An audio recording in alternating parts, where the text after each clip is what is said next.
Welcome to KPOV's Critical Conversations podcast, dedicated to featuring unique perspectives, challenging mundane thought, and questioning the norm. Listen at kpov.org, on YouTube, or on your favorite podcast app. April is Fair Housing Month, and this month is the 55th anniversary of the passage of the Fair Housing Act, the landmark civil rights law that made discrimination in housing transactions unlawful. The Fair Housing Act prohibits discrimination in housing because of race, color, national origin, religion, sex, including gender identity and sexual orientation, disability, and familial status. Though discrimination was made illegal, racist language remains on the deeds and the covenants, conditions, and restrictions documents of many Oregon homes.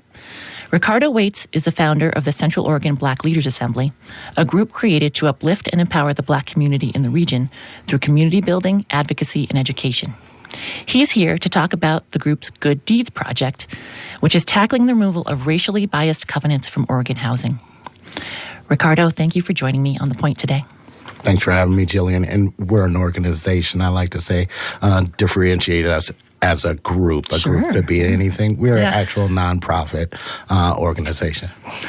Tell me what prompted you to start researching racially biased covenants. A while back, I was interviewed along with Senator Lou Frederick, and the topic at the time was reparations for Oregonians, for Black Oregonians. So he was introducing a bill, and they asked me for my comment on it, what I thought about it. And during the interview, organically, it just came up that he said, if I lived in Central Oregon, if I lived in Bend, I would look at some of the old land covenants and find out what you see there. And that was the first time I had ever heard of it. So I didn't know what a land covenant was. So I had to educate myself. And in that, I found Senator Fahey's bill. And I did some education and found out that these homes, even though these statements are illegal and hold no legal weight, are still there today for us to see. You mentioned this bill from Rep. Fahey. She spearheaded this bill to make it easier for homeowners to get this done, to find the deeds and have the language removed. Has that bill helped? Amazingly so. And I appreciate her doing that, because without that bill, it would add another obstacle for us in presenting this to homeowners, because it would add a fee to the homeowner. And we want to make this as easy and painless as possible for the homeowners who want to remove it. Mm-hmm. I brought in the CCR from my house, which is from 1973. And this document has things on it about no raising livestock, rules about what kind of sewage disposal system you have, about where you can build stuff near the street. But if it had been before 1968, I was looking at some other things, some of the deeds that other people were looking at, and it could say something like no Chinese, no Japanese, no Negroes. Yeah. And when I bought my home, the person selling it to me had worked at a title company for a long time, so she had a lot of experience with these documents. And she said, if you see anything that's discriminatory on there, that's illegal now.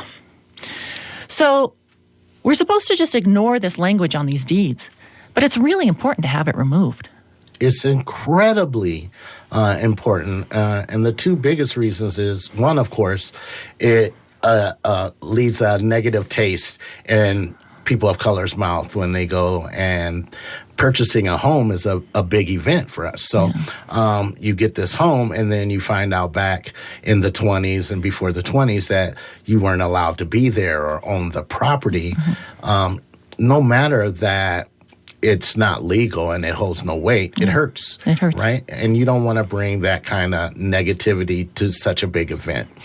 The more important reason is there's opposition in this, right? So the opposition has a document that they can use to teach their children, hey, this is the way America used to be. Yeah. This is the way we need to go back to. Yeah. And here's the document to show the proof. And we want to remove that tool. So that's why it's important for us. When I think of opposition to the term Make America Great Again, I think of things like this. Yeah. Yeah. When was it great for most Black people and people of color? Right? Mm-hmm. So the website for your organization, mycobla.org, has outlined the steps for a homeowner to get this language removed. Could you tell me a little bit about the process right now? Sure. We started the Good Deeds Project as an open link for homeowners who are interested in finding out about racially biased covenants, where they could go, like a one-stop shop, where they could go learn what it is and then get all the legal documents and forms they need to have it removed. So that's how it all started out. And as it's grown, we're growing the program as well. So now we're creating this incredibly cool map that shows where these covenants are. And later on this month, we'll have an event where we share these findings with the public. I know you're having the event to share the findings, but can you tell me a little bit about the process of the work you did to find this? Yeah, we did what we call a soft hit. There are over 15,000 pages to review of documents, and you have to review those word by word. So what we did was a soft search of some key terms, and those key terms brought us close to 200 hits in a certain area of town. And what's incredibly interesting about it all is learning what these buildings and properties are today, where they are, and who's occupying them today. Some of these places are owned by the same family that owned them in the 1800s. So it's really cool to go through, and we enjoy doing it with our small staff. About how many of you worked on it? About 7 people worked on it. The Good Deeds Project update is Friday, April 21st, 4:30 to 7:30 p.m. at Open Space in Bend. What can people expect from attending this event? Something they've never seen before here in Central Oregon. So I'd like you guys to just envision like an Academy Awards or a music awards. We're going to come in, and there's going to be music by Central Oregon's only Black-owned radio station, WBRW Black Radio. And you'll come in, you'll have food and drinks, and then you'll be educated. And we'll talk about programs that benefit not only homeowners, but also renters, things you can do to help with energy, things you can do to buy a home. We have programs that help adults and students buy their first home.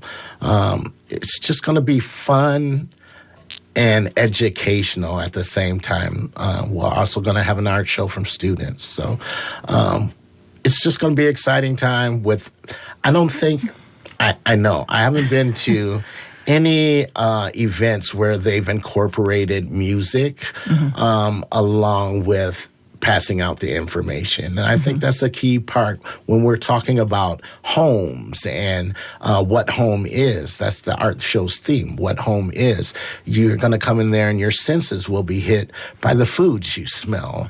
And then there's music, of course, which is an important part of all of our lives. So I think combining all those 3 things makes it different more than any other event in Central Oregon. Isn't an event about homes that's supposed to feel like home? It's an event about homes that should feel like home. Exactly. Can you tell me a little bit about the students and their artwork? Yeah, I like to work with our students of color. And so our elementary school of color in Bend, Oregon is Bear Creek Elementary, as we all know. So I have a close relationship. My daughter goes to school there. I'm very close with the art director, Mrs. Chi there. And so I like to use those kids and have them show off their skills. They're incredible artists. And I just trust what they do. And I've taken a look at the artwork this year. We provided the 10 students that won the art contest we had at Bear Creek with $25 gift cards to Amazon so they can continue their creativity. Last year we did the same thing. We gave them our kits. So I think art is a big part of this, and we're going to introduce, for the first time for us, the Hue organization, which is an incredible organization we're just learning about. So they're going to do some artwork for us, and it's just going to be a beautiful time. I'd like to know a little bit about your experience starting COBLA. Could you tell me about what prompted you to start that? George Floyd. Yeah. The murder of George Floyd prompted me to do that. Until that happened, I was just a single father raising 2 toddler girls, right? And I shared these videos, police shootings, with my daughters because as a Black American, as a Black father, single father, not anymore, but it was important to me to share those videos because when they go to school, when my children go to school, they see the happy police officer. They see the police officer that's there to help them. And that's good. I want them to see that because there are officers out there that are good and can do that. But I also want them to be aware that there are officers that swing the other way. So I make sure to share these videos. And when I shared the George Floyd video with them, they thought it was real time. And so they're like, why are we here? Why aren't we going down there and going to help him, Dad? And so that's when I decided to stop being what I called a couch activist and get up and do something, and started COBLA as a Facebook group. So the murder of George Floyd was what inspired you not to stop being a couch activist. Yeah. Tell me a little bit more about your next steps after that.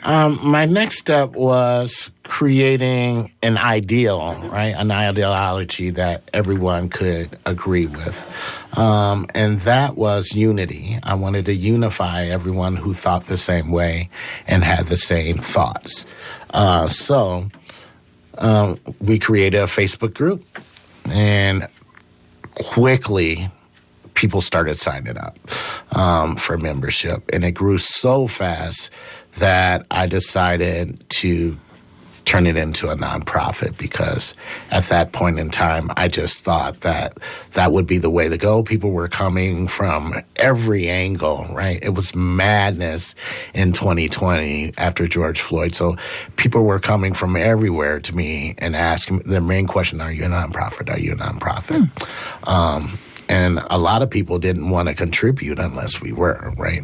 You don't get the serious contributions unless you're a nonprofit. So after we did that, things started to take off a little bit, and we could start helping the community. Our first thing that we did for the community was help the reservation, Warren Springs Reservation, when our Native brothers were in need of water, right? And we lugged water out there all summer in 2020, as well as masks and stuff for the kids. So that felt so good. We wanted to keep doing it, right? And we're just a small grassroots nonprofit, 5 board members who are not CEOs of tech companies, or we're just regular people that think the same way and want the same thing for our community. How do you recommend, for people who want to get involved, what are the opportunities to get involved? It's believe it or not, we're not an organization that just write us and you can go, right? We have to verify volunteers even, because in these times it's really hard, especially for organizations like ours who focus on one particular group, right? We're really concerned about Black people in rural areas, right? And so it's really tough for us to just accept anyone. We spent 3 years building relationships with our volunteers that we have, our small pool of volunteers. So the first step, if you want to be involved, I would say is go to our website and sign up to either be a member or to volunteer and let us know. After that, one of us gets in touch with you, and then we begin the process of getting to know each other. And in that process, we'll either accept you as a volunteer or no. How did you develop the motto, for you, for me, for we? Like I said, I wanted it to be unified. I wanted to unify as many people as possible that thought the way that we did. So that was just natural for you, for me, for all of us. When we did our voting commercial, that was a big motto in the commercial. So that's just something that lets everybody knows who we stand for. Another project that you're working on is the Rural IDA program. Yes. Yeah. Yes, I love this program. We partnered with Housing Works on this project, and what it does is it gives rural people, and we only have 2 spots for the program right now, and so we chose an adult. And also the programs for people aged 13 and up. So we like to involve students in everything we do. So a student and an adult. Right now we have an adult going through the program. She'll go through 13 months of financial training and savings with us. Once she reaches that 13 months, she would have saved over $2,000, and we'll throw in another $10,000 that she's going to use that money to start her brick and mortar business. She's already in business online, but her goal is to have a brick and mortar, and we're going to help her achieve that goal. So that makes us feel really good. Right now, we're looking for another person to go through the IDA program so we can fill both of our slots. So if anybody out there knows anyone 13 and up, give us a call and we'll get them into the program if we can. You say you always like to include students. How important is including youth in your mission? The youth is the future, right? And particularly this era of youth is the most informed, the most active. They're really knowledgeable, and they want to learn, right? So I think it's important that every organization, business, social justice organizations, everyone should be reaching out to the youth. I know KPOV does a radio program with the youth. It's important to touch their lives and teach them and learn from them. Learning has to go both ways. The elderly have to listen to the youth, and the youth have to listen to the elderly. That's just the way it is. That creates harmony. So I think it's all important, and we always do. They're either volunteers or helping us plan or creating the ideas themselves. You mentioned that there's going to be a lot of education. Yes. About home ownership and education for renters too, right? Yeah. There's ways. A lot of people don't even know. There's ways if you rent a home or you live in a complex that you rent in an apartment complex, there's ways for you to get solar power and solar energy into and help you out with your utilities. A lot of people of color especially have no idea about these programs. So we want to make this knowledge available. And is the organization the Fair Housing Council of Oregon? Is that what it's called? Fair Housing Council of Oregon. How did they get involved? They were already one of WBR's sponsors.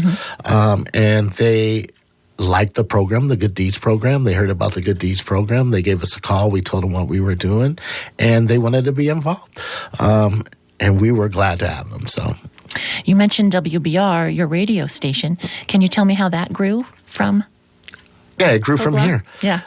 It grew from here. I used to have a show on KPOV. There was a little issue with some of the management here at KPOV, and my show was removed without permission. So instead of fighting KPOV and fighting, I created my own radio station and bought my own radio station. And we've been going about a year and a half now. What's in the future for WBR? What are you excited about? The next steps for WBR is doing community events. We want to bring the kind of community events that are not seen here in Central Oregon. Big community events that are free to the public. Concerts that are free to the public. Concerts that promote mental health, right? And so that's the next What do you mean? I want to hear more about the concerts that promote mental health. Well, we want to have not only WBR is all about Black genre, so soothing R&B music as you're massaged. right? As we give free massages and mental health information for you, if you need that type of help, you can get it where it's available in a comfortable setting where everybody there is on the same page. A safe space, comfortable space. Fun space. Yeah, and fun. Safe spaces must be fun. Yeah.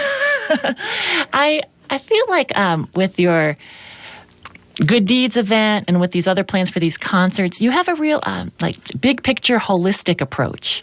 You don't want it to just be one thing. You want to build something. I want to build equity, Black equity here in Central Oregon, and we're going to do that. We're already doing that. But yeah, that's all important. And all the city council people and our mayor and all the other political genre need to understand. And if you're about equity, then and you haven't contacted WBR, then you're not about equity, right? So let's not play around. If you're for equity, then let's do something. And if you're not, it's cool too. This is America, right? You're allowed to be racist. You're allowed to not really want equity or diversity, right? And we don't want to hinder you from that. We want to find the people that are like us and want to do that. So, are there things coming up, programs or events in the future with COBLA that you want to mention? People can look forward to? Yeah, right now we're really focused on April, and of course June is this will be our fourth year for the Take the Beat Back March on Juneteenth. So that'll be our next event right after, and then we're in the legislation. We dig into legislation, so we're not out a lot. We're inside doing that crazy paperwork that everybody hates. Well, the Good Deeds Project update is Friday, April 21st, 4:30 to 7:30 p.m. at Open Space. That's at 220 Northeast Lafayette Avenue in Bend. And more info is at mycobla.org. That's MICOBLA.org. M-Y. M-Y. What did I say? M-I. Oh, my goodness. It's early. MYCOBLA.org. Riccardo, thank you so much for joining me on The Point today. Thank you for having me. Thank you for listening to KPOV's Critical Conversations podcast. To hear weekly interviews on important topics, please visit kpov.org/criticalconversations and follow KPOV High Desert Community Radio on Facebook, YouTube, and your favorite podcast app.